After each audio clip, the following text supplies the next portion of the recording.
Yeah, hello everyone. My name is Charles. I'm the CTO of Clear. We're making a skincare tracking app, and all our backend is all written in Rust.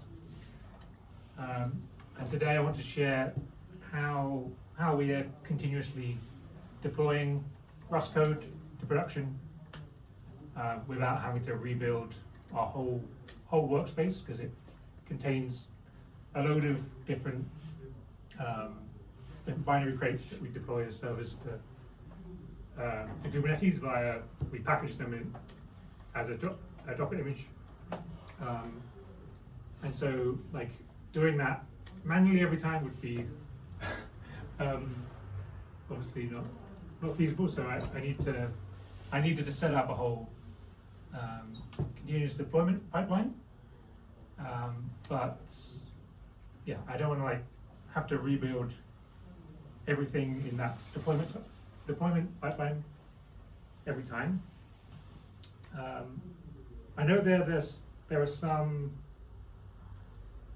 there's stuff like Cargo Chef that prevents you from rebuilding all your dependencies. But the problem is that actually our application code takes a significant amount of time to compile. It was like that from the start. Well, from when I joined Clear, I think we were just deploying we were compiling a single binary crate into a single executable, and then deploying that in a single Docker image to DigitalOcean's app platform. And then, when I joined, it was taking 14 minutes to compile a release binary. But more problematic was that it only compiled. Sometimes it failed. Sometimes it exceeded the recursion limit for the compiler.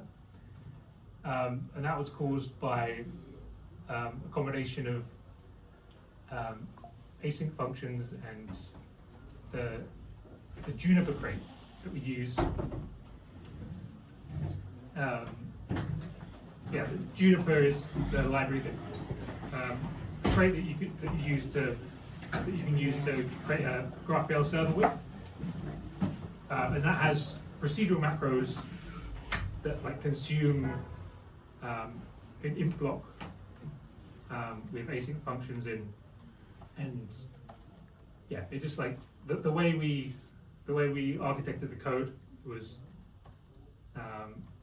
it created these huge types, and so that was creating loads of work for the compiler. So we needed to kind of split up the code base into different parts and so on. So we could only so if we just wanted we had our own admin server, admin site that has its own, that we split into its own server and so on. So we want to just compile what we need to have to recompile the universe every time. So so I've actually kind of extracted all a mixture of shell scripts and GitLab GitLab config files that we use. I use them in multiple Git repositories. So they are somewhat reusable, but I can go through the caveats and so on. There's basically there's three parts to this. So there's the Rust build pipeline, which it scans through the cargo, the workspace we have, and then it actually creates a checksum for each binary crate, and it works out all the workspace dependencies for that binary crate. to create a checksum that then that checksum is used to label different different files that we store on GitLab in the GitLab package registry. So basically, and then that stops us from recompiling the exact same binary crate. So yeah, we ignore. So when we're compiling the release build, we exclude the dev dependencies. I also have a similar script to do the same thing when I'm running integration tests and linting and so on. That's not in this repository, but it kind of uses similar principle. And yeah, so so this pipeline can be reused, assuming that your Git repository is structured as the following. So you have the workspace folder called cargo workspace here, and then you've got binary crates in the kebab case, and then you've got library crates all in snake case, and then these special directories, target, cargo, and cache, they're all ignored. They have to be ignored. So cargo is what I think normally. Yeah, by default, this cargo, there'll be the same thing. This will be the dot cargo in your home. It's normally the dot cargo directory in your home directory. If you're just running cargo as on your host machine. Anyway, we've moved that there for the whole pipeline to work. And yeah, so this pipeline requires you to build your own Docker image. So it takes, we actually have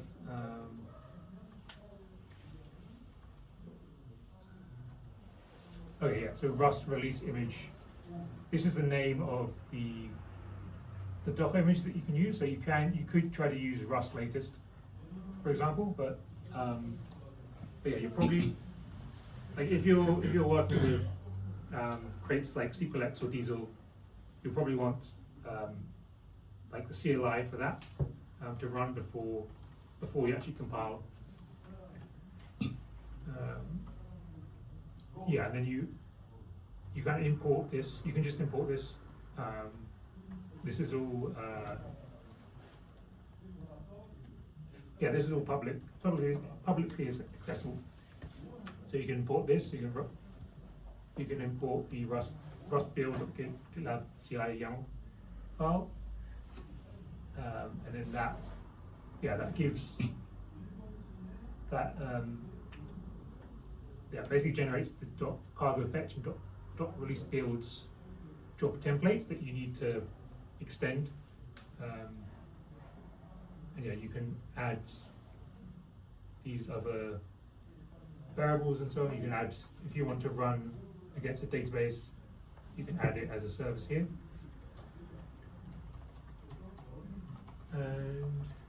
And also, I also use SC cache to speed up the builds, so that the SC cache that it not only improves your dependence, like third-party dependencies, it also improves your workspace dependencies as well. It avoids recompiling them. So it stores. You need to set it up. You need to set up either a you can locally. You can use like a local file to store the cache on, which I do when I'm running this locally. But then if you're running a pipeline, you could have it locally and then use for example, the artifact storage and send it to S3 or something so it's persistent. Yeah, so you can set SC Cache like natively supports S3 compatible storage. So that's what I do. That's what happens with Clip. But you can, alternatively, you can like store it locally within the job, within the CI job or CD flip job, and then like use the for example GitLab's own caching system to do that, and then you like import it later. But that may have I think there's like trade-offs there, because the way SC Cache works, it fetches like each individual artifact, so it's like making many more requests. It might work out for you to like just download the cache up front. So I'm interested to see if anyone is people's experience with SC Cache.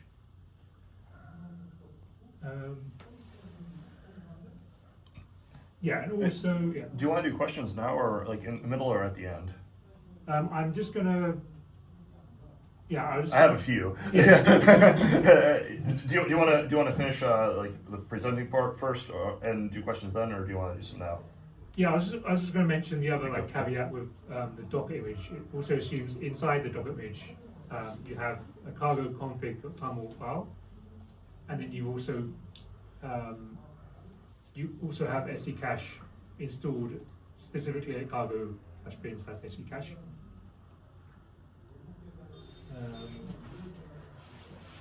The cargo config toml needs to have the following for SC Cache to work.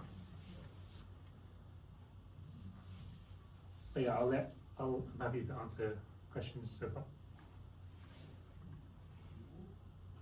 Okay. Also, you said you use SC Cache with S3, right? S3.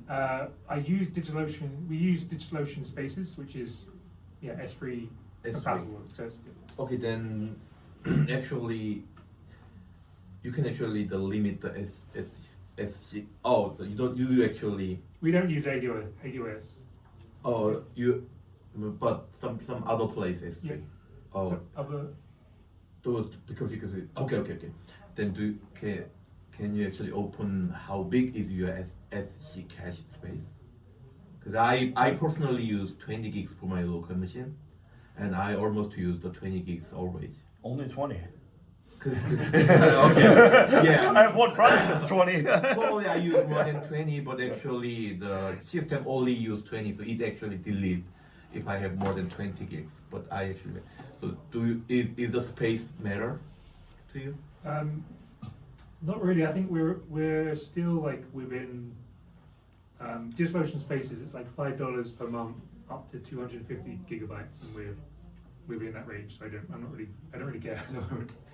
It's not costing me any extra. Okay, then where is your S3 located and your pipeline located? Is the same network or that's totally different? It's the same. It's the same data center. In there. So that makes a difference. Sure. Because I originally set up a Kubernetes cluster on AWS because we had free credits from them, so I was able to like just play around with the topology and stuff before. But then it was kind of cheaper to run it on DigitalOcean. So then I moved. So I had the S3 buckets for SC Cache on AWS, and then once I moved them over to DigitalOcean, it did make a big difference. Because you're reducing that latency, and then SC Cache does make a lot of requests, like requesting like at least every crate you compile. I just had it. I have it up here. See the size.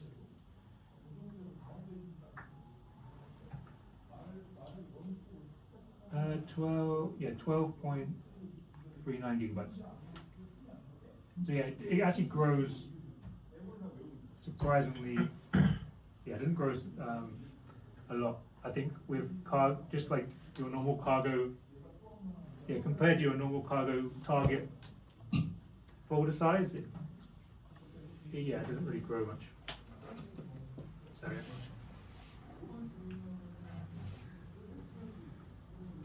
Any other questions so far? I've got one. Yeah. So did I understand right that you're uploading individual package artifacts? So like you would upload like one artifact per crate? A binary crate. Per binary crate, Yeah, so it's- not the dependency level. No. Okay, that makes more sense, because my follow-up was going to be then what does that do to like LTO and stuff? So it's only one per. How do you? Okay, so if your workspace dependencies don't change, is there caching for those? Yeah, because Okay. there's caching through SC cache. Oh, okay. So there's two different levels. Yeah, SC cache is caching the build artifacts. So it's like before actually compiling to a single binary. Gotcha. Yeah, like your target folder, basically. Yeah. Okay. But it's just doing that in a distributed way. Yeah. Okay. That makes sense. Yeah, I'm actually trying to figure out what. Does anyone else do any kind of caching like this in CI? What are your tools?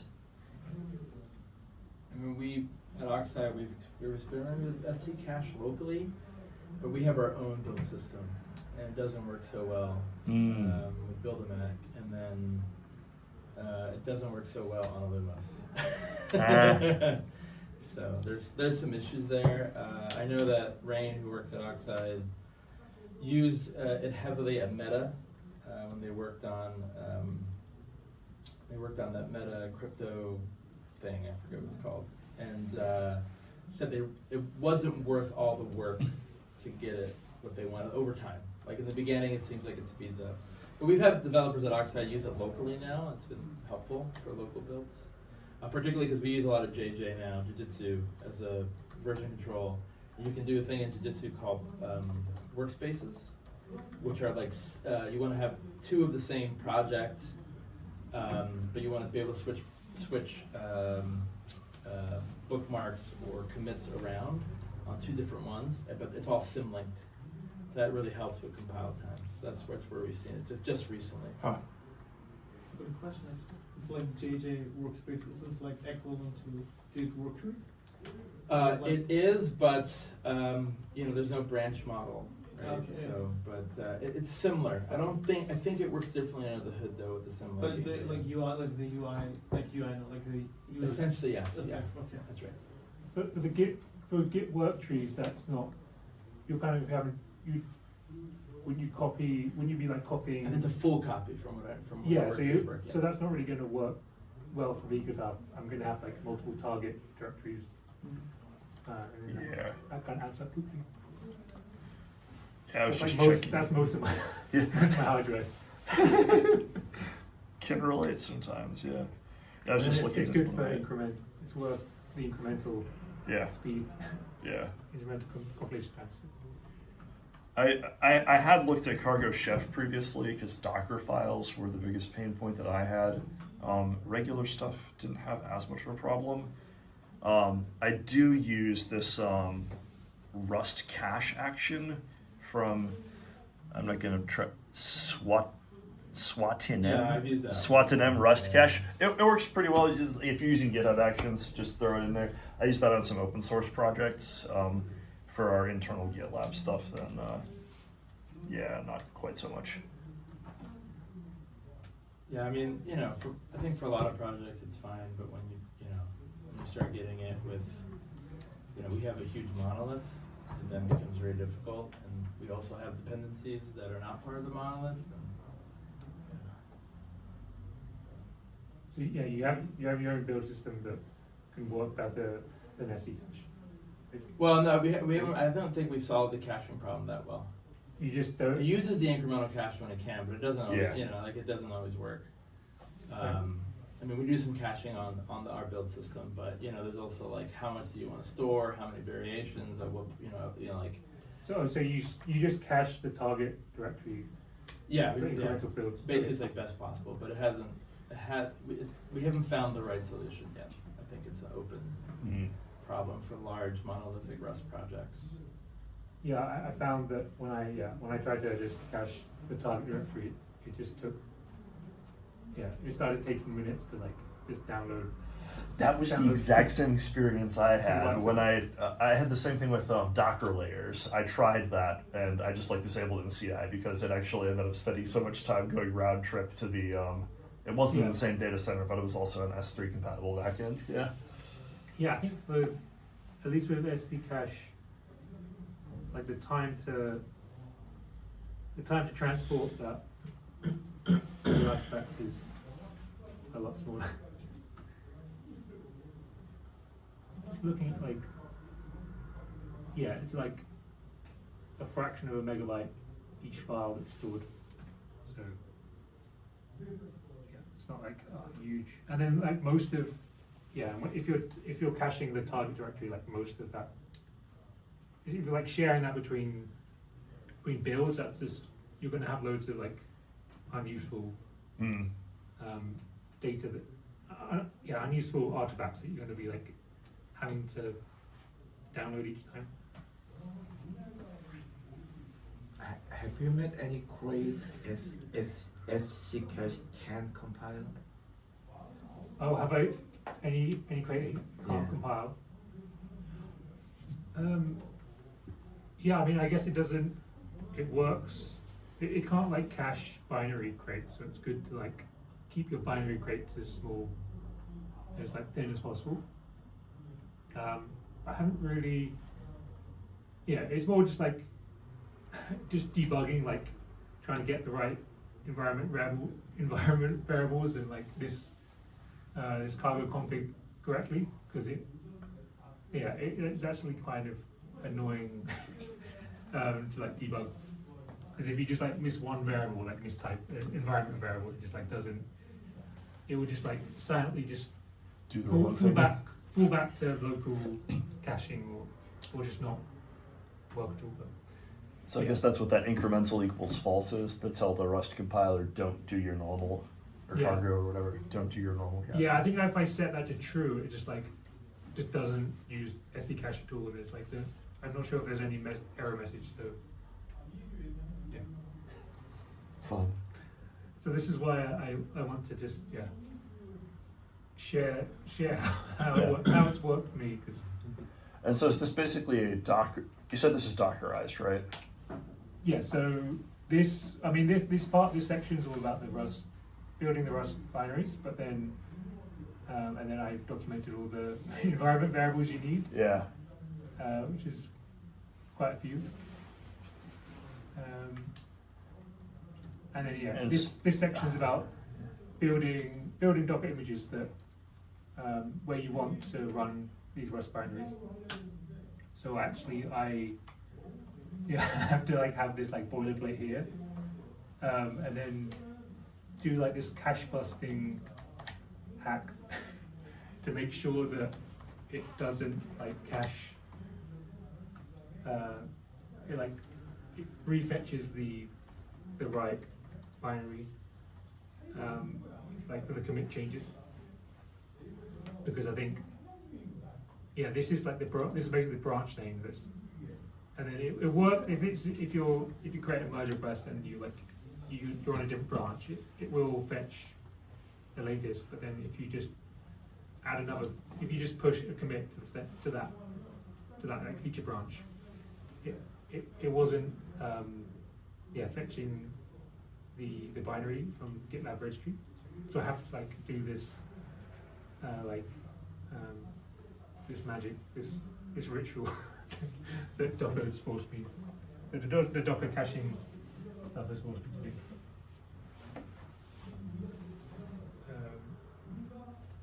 do. I guess actually the Docker pipeline that I've built is kind of more sophisticated, because it actually kind of splits each Docker build into its own job, whereas the script I run to compile the all the binaries. That happens, it's just as one job. So I could, to improve this, I could like parallelize all the binary builds. If there's if you need to build multiple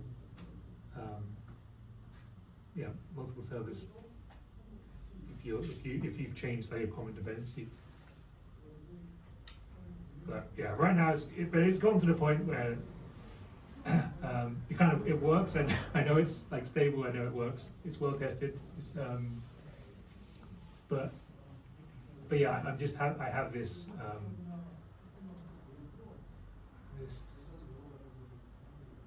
Rust release build. It's just this shell script, and yeah, I feel like I'm doing the same thing that Cargo Cargo was initially. I think Cargo was initially just like a huge mess of shell scripts, and then they decided to rewrite it in Rust. Yeah, So Hilarious! I did not know That's that. for sure that how it worked. Yeah.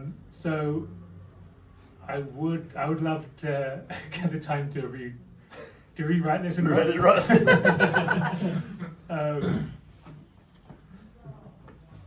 But yeah, but right now it's kind of working well. I have this special cases for certain binary crates where I need like this extra JSON file. I need to. This is for the GraphQL server. I need to. The admin GraphQL server. Yeah, for the admin panel. I have to upload that to GitLab, and then like another Docker image needs to like feed that and then like run validate the TypeScript and stuff with that. And yeah, the other thing I just wanted to show you the actual pipeline in action. So yesterday, on Tuesday, I guess, I just fixed this bug where like no new posts were showing in clear. So it was good that I didn't have to like recompile everything. So I got that fixed out sooner. But actually one of the jobs failed here. But it was a format check. But I set things up so it still deploys anyway, even if the format check fails, because I don't want to rerun the pipeline just because. Yep. Like I'm confident that formatting's not going to mess things up. So yeah, so the Rust, the shell script I showed you for the Rust builds, that's run here. You can see the logs for this. All the variables are masked. I checked before. Yeah. But it just like goes through. Okay. Quite a lot of log output. It also logs all the shell scripts and stuff, but yeah, basically here it starts trying to compile. Yeah, check if any crate needs recompiling. So it just goes through. This is the App Store server. This is the server we use to receive updates from the App Store. That's handy to not be part of a monolith. But yeah, we generate the checksum for that. We check on GitLab packages. We see that it's already been uploaded for that checksum, so we don't need to recompile. And so we go through every binary crate. And like another optimization we could do is to we could actually check with GitLab. You can like conditionally run jobs based on the path changes in the merge request and so on. So that's also something we can do. So we don't even have to compute the checksums and go through every binary crate in the workspace. So that'll make it a bit more scalable. But anyway, it went through all the binary crates and then it realized that it needed to recompile our GraphQL server. So I went and recompiled this. And it took 8 minutes, almost 9 minutes. But yeah, it's still less than what it was. So it's like half of what it was before? Yeah, 4 years ago, and then that after like developing the app for another 4 years and adding all the features, still using SD cache, and It's about twice as fast, right? yeah, Yeah, from memory, yeah. Cool. yeah, and then I think there's just like a log. I just log some disk usage and stuff to have some just to debug stuff. Okay, machines make a lot of difference too. We just moved all our Linux builds to Zen 5. We run on the build AWS and made a huge difference. Cut it cut it to like 25 minutes. We used to be like 50. Yeah. Yep. Can definitely agree. Hardware makes a big difference. We actually like self-host this massive machine for build Yeah. runners. It's same thing. Yeah. That really changes the game. Really changes the game. Yeah. Yeah, that's also something I need You don't to. build to ARM on this one, right? No, this is x86. Or maybe even faster on ARM. Yeah, exactly. Because I have the same build time, 8 minutes, on my Mac Mini, on ARM, of course. Yep. And without caching, so I wonder how much will caching actually improve it. even. Yeah. Yeah. But is it? So you say 6 minutes for? Oh, yeah, 8 minutes, 6 to 8 minutes Yeah. on ARM, but without caching. Well, it depends on what you're compiling. Yeah, I have like, I don't know, 30 dependencies and stuff like this. Yeah. It's pretty big. I cut my build times about in half just by switching from the maxed out i9 MacBook to the M1 Max when that was first released. It's nuts, yeah. I've also understood an issue with SC cache. Proc macros, it doesn't really help at all. And we come from a place with a lot of proc macros. So. We use a lot of proc macros too. Like, doesn't Yep. Diesel use a lot of proc macros? You use a lot of proc macros. And your Juniper thing, right? Yeah. Yeah. Juniper is Yeah. the big culprit, but Yeah. even with the macros, we found that it's better things on. Yeah. So Case by case measure your own use case, yeah. ring crate and some WASM or like other architecture and assembly code, SC code doesn't really work. So I have a few crates Yes. SC. I must disable SC to make it. Yeah. Huh. Yeah, I think it's all like a use case based. You need to Yeah. kind of test Yeah. things out, not just build. Yeah, build a whole pipeline without testing it either. This has all been kind of incrementally tweaked and so on. You're saying that you have 30 dependencies. Yeah, it's pretty long. I Yeah. don't know if 30. Like 30 in the Kagura.toml, right? Yeah. Yeah. Oh. So yeah, a couple hundred. Well, this Yeah. Trying to I look know defensive, this Like, yeah. about. just the ones I can think of. Yeah. Way more about it. And then of course there's their own code. It's like a monorepo with like my own libraries in turn as well. But like then one workspace cargo, which is then the dependency for everyone else. So I Yeah. don't duplicate the dependencies. Yeah. Yeah, that's it's nice to like not have to duplicate like the same version of the crate Like, within. select all, replace or something like Yeah. this. Right? How did we do it before workspaces? Yeah. I think that, like the whole like the sub dependencies and everything. This is about 1,000 crates worth. So actually, so you are running in your own VM with your own CI, right? Yeah, we self-host our own GitLab Yeah. runner. Have you ever tried to calculate the actual cost of running CI FinOps? So how much actually you need to spend for your VPS servers and storage for only that dedicated CI job? I think it's just a fraction of our production costs because we are only spinning up. We're actually running our production code and our CI, our GitLab running on in the same Kubernetes cluster. So it just expands. It adds more nodes when I'm running merge requests and stuff, and it scales back down. Oh. So I'm not. It's still like a fraction of like the costs we need to run like these nodes continuously.